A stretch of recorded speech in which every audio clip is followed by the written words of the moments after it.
Hello everyone, good morning. So we are back with the chapter number 6 from your book Flamingo, The Poets and Pancakes. So here we are going to introduce this poet and pancake. You can see the lesson is taken from the book. Narrator, who is the narrator of this story?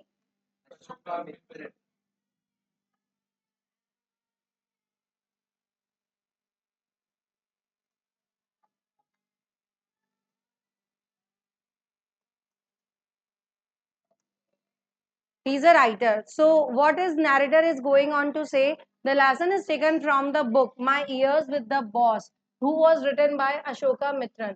तो अशोका मित्रन ने एक book लिखी थी माई years with the boss. उसी book से ये lesson जो है वहां से उसके कुछ एक्सर्प्ट मतलब कुछ अंश हैं उसके जो इस चैप्टर में आपको नोन लगेंगे.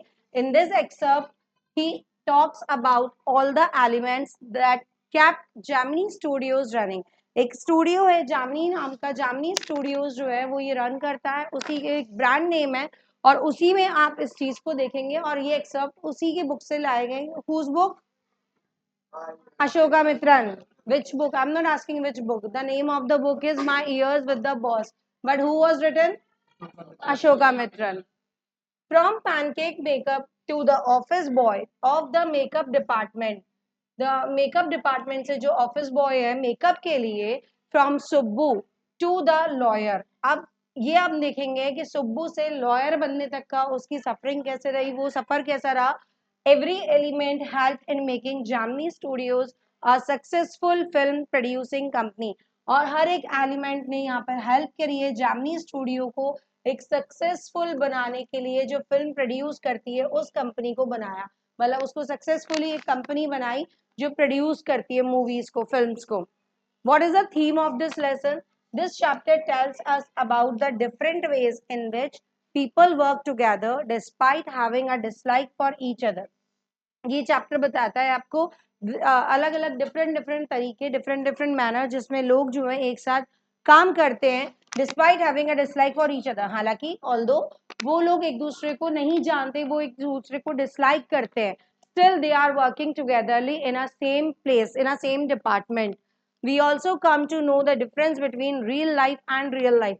और इस चैप्टर के एक सब से हम ये देखेंगे कि इसमें रियल लाइफ और रियल लाइफ में डिफरेंस क्या है. क्योंकि जब हम मूवी बनाते हैं या एक्टिंग करते हैं तो वो एक्टिंग जो है रियल लाइफ कहलाती है. और whatever you are doing in a actuality तो वो होती है आपकी रियल लाइफ. तो हम ये देखेंगे, इसका डिफरेंस जान पाएंगे, रियल लाइफ और रियल लाइफ का डिफरेंशिएट क्या है. The narrator gives us to know the narrator gives us to know the difference between real life and real life. He gives us an idea of the backstage happenings that took place at the Jamni studio, the relationship between the various artists, poet and other team members. यहाँ पे different different kind के लोग काम करते हैं और different तरीकों से करते हैं, different जगहों से वो आए हुए हैं और different place पे वो गए हैं. तो जामनी स्टूडियो एक ऐसी हैपनिंग है जो बैक स्टेज परफॉर्म करती है. जब मूवीज का काम चल रहा है, वो शूट कर रहे हैं, तो एक आइडिया लेकर आता है जो बैक स्टेज वर्क करता है और वो रिलेशनशिप बताता है. जब डिफरेंट आर्टिस्ट हैं, वेरियस काइंड्स ऑफ आर्टिस्ट वहाँ हैं, पोएट्स वहाँ हैं और बाकी के अदर जो टीम मेंबर्स हैं उनके बारे में, उनके रिलेशंस बताता है कि उनका कैसा बॉन्ड है यहाँ पे. The process for preparing the artist to perform in movie roles is also talked about. अब ये जो प्रोसेस है आर्टिस्ट को प्रिपेयर करने के लिए, जो वहाँ पे आर्टिस्ट वर्क कर रहे हैं, ये प्रोसेस बताएगा उनको कि वो मूवी में किस तरीके से रोल्स जो हैं शो करते हैं, वो उसके बारे में टॉक करते हैं, उसके बारे में बताते हैं.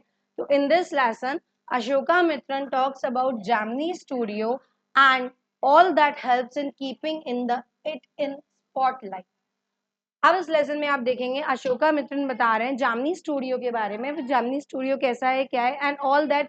और वो पूरी चीजें जो उसमें स्पॉटलाइट में रखी गई है और वो बहुत ज्यादा हेल्पफुल है उनको लेके.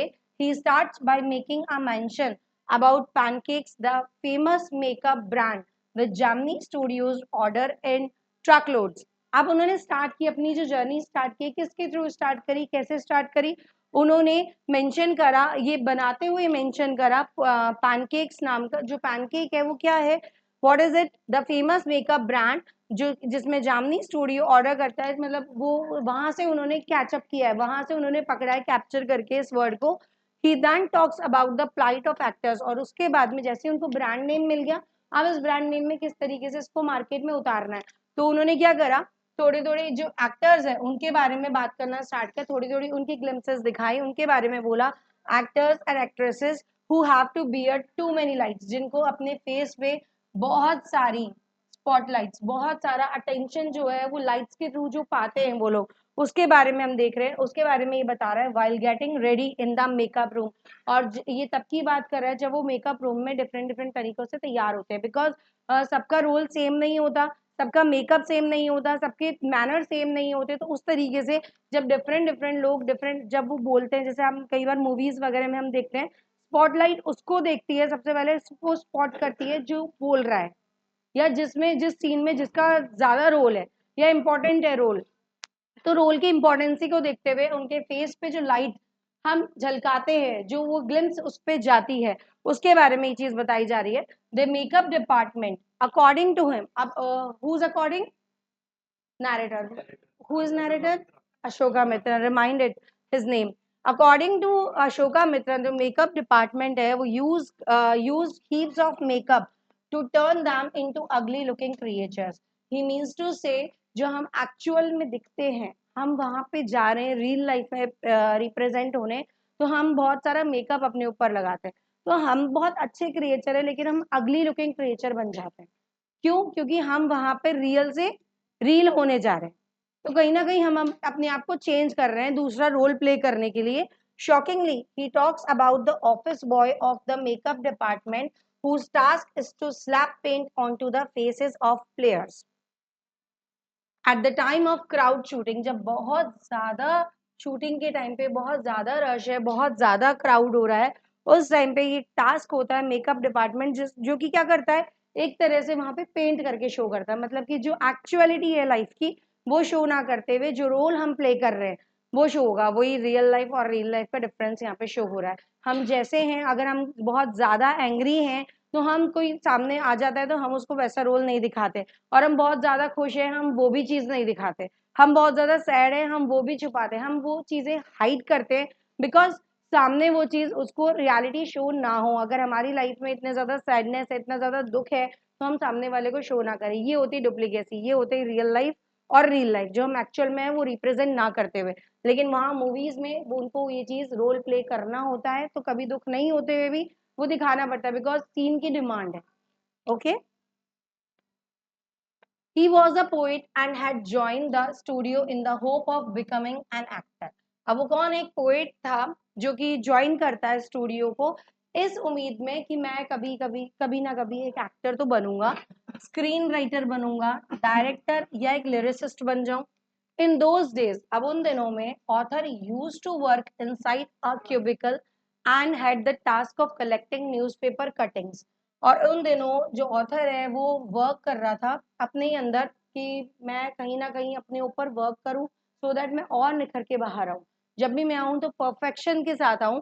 तो अपने अंदर वर्क कर रहा था क्यूबिकल मैनर में, and had the task of collecting newspaper cuttings which according to others was insignificant. दूसरों के लिए ये इतना मैटर नहीं करती, लेकिन मुझे जब इसमें इंटरेस्ट है तो मुझे इसमें न्यूज़पेपर कटिंग्स ले लेता हूँ कि कहीं ना कहीं से मुझे कुछ और क्लू मिल जाए या अपने आप में परफेक्शन दिखाने का कोई तरीका, नया रास्ता मिल जाए। तो दूसरों के लिए वो इनसिग्निफिकेंट है, बट मेरे लिए एक टास्क होता था और मैं ये फुलफिल करता था। This office boy, who was office boy? As I have told you, Subbu. His name is Subbu. In this, office boy would come in time again, अब वो सुब्बू जो है टाइमली वापस आता है, to bother him with his complaints. उसके पास कोई कंप्लेंट्स थी तो वो बहुत ज्यादा बॉदर करते हुए आता है, उसको आंसर करने आता है कि ये जो कंप्लेन है उसको सॉर्ट आउट करूं। He was well convinced that the reason behind his misery was Subbu. वो जो नैरेटर है अशोका मित्रन, वो उसको वेल कन्विंस करता है कि जो जो कुछ भी है ना, हाँ ठीक है, उसको अपने ऊपर ले लेता है सुब्बू। मतलब वो इतना परफेक्ट है इस स्टोरी में, as we have already done this story. तो हम जब when we are doing question answers, तो आई हैव टोल्ड यू कि Subbu was a perfect person in this. सब लोग उससे इस बात में एनवी होते हैं, बहुत ज्यादा जेलसी फील करते हैं. हाउ कैन वी से कि ही is a perfect, but he is perfect in this story. ठीक है. तो सुब्बू जो है सारे रीजन जो है वो देख लेता है कि मैं ही इसकी वजह हूँ, सब कुछ मेरे पे ही आ रहा है. तो रीजन बिहाइंड वॉज, जो भी कंप्लेन्स होती हैं, जो भी कोई गलती होती है, सुब्बू उसको अपने ऊपर ले लेता है और उसको बहुत अच्छे से दोबारा रिन्यू करने की कोशिश करता है, उसको इम्प्रूव करने की कोशिश करता है. ही thought Subbu had an advantage. अब वो जो नैरेटर है उसको ये दिमाग में आता है कि he had an advantage in this because he was born a Brahmin. और कहीं ना कहीं वो ब्राह्मण के कैटेगरी में पैदा हुआ है, बॉर्न हुआ है, तो कहीं ना कहीं उसको इस बात का एडवांटेज भी है. Subbu was a resourceful person.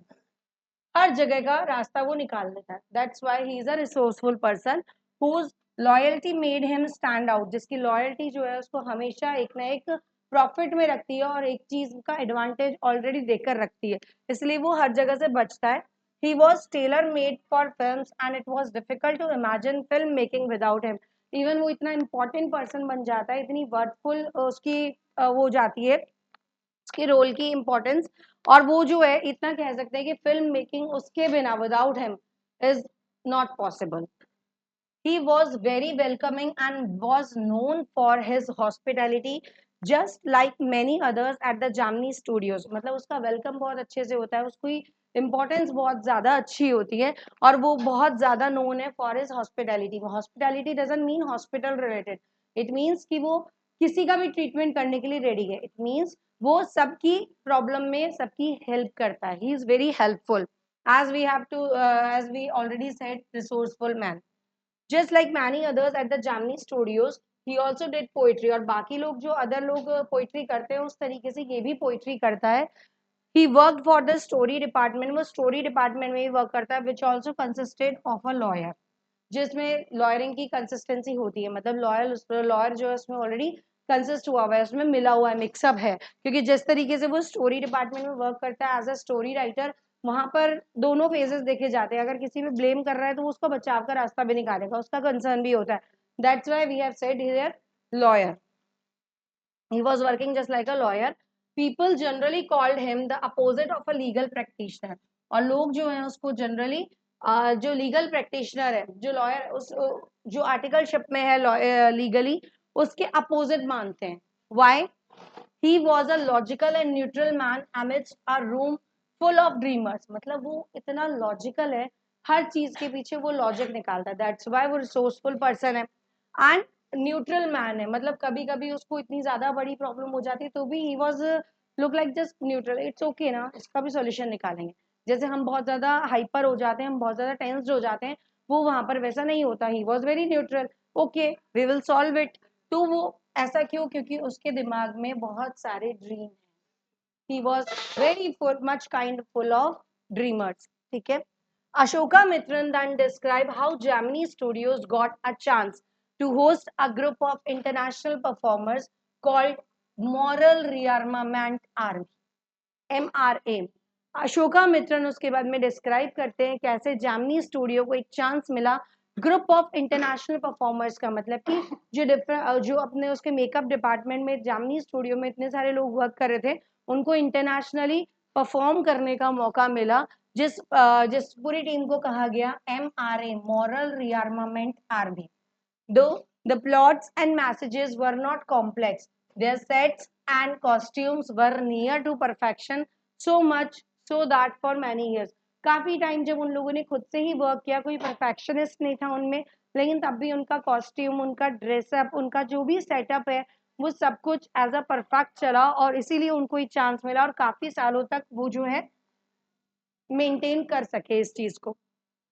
Tamil plays displayed sunset and sunrise in a way inherited from Jotham Valley. अब तमिल लोगों ने जो वहाँ के तमिल हैं प्ले कर रहे थे, उन्होंने डिस्प्ले किया सनसेट और सनराइज को इस तरीके से कि जोथम वैली में ऐसा ही होता है ना, उस तरीके से वहाँ डिस्प्ले किया कि बस रियलिटी मान लो कि वहीं से आया है, वहीं से कर रहे हैं हम.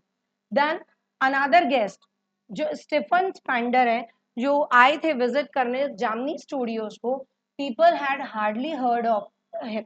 पीपल ने, लोगों ने उनको बहुत हार्डली कुछ सुना होगा. हार्डली मीन्स न के बराबर. ठीक है, बहुत हार्डली लोगों ने कुछ सुना होगा.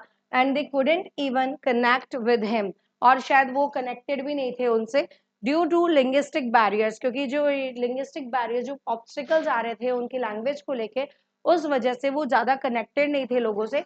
It was not until a few years later, और ये फ्यू ईयर्स लेटर के बाद की बात नहीं है, that Ashoka Mitran saw his, और कुछ ही सालों बाद अशोका मित्रन ने अपनी नाम की एक अपनी ही नाम अपनी बुक में देखा and realise who he actually was. और तब उनको ये चीज रियलाइज हुई कि मैं कौन था, मैं कौन हूँ. पहले उनको ये चीज का रियलाइजेशन बिल्कुल भी नहीं था. So students, it will be clear to you all. Thank you so much.